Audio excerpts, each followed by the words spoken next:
How to recharge TikTok coins using VPN. To get started, first of all, open up the TikTok application on your phone.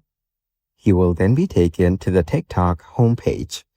Here, you can explore and view TikTok Reels. On this page, go to the bottom right corner and tap on Profile.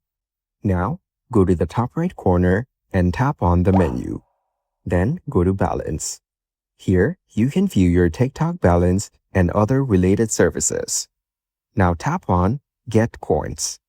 Here, you can view your coin balance as well as choose the amount you want to recharge. Now go back to your main menu and open up the VPN app you have, for example, this one. Here, tap on Connect to turn on the VPN.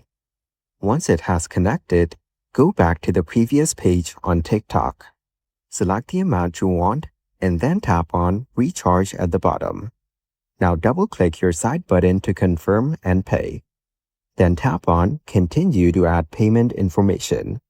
Here, you can add all the necessary information required for payment. You can also choose the payment method. After that, tap on Done at the top right corner to proceed with the payment.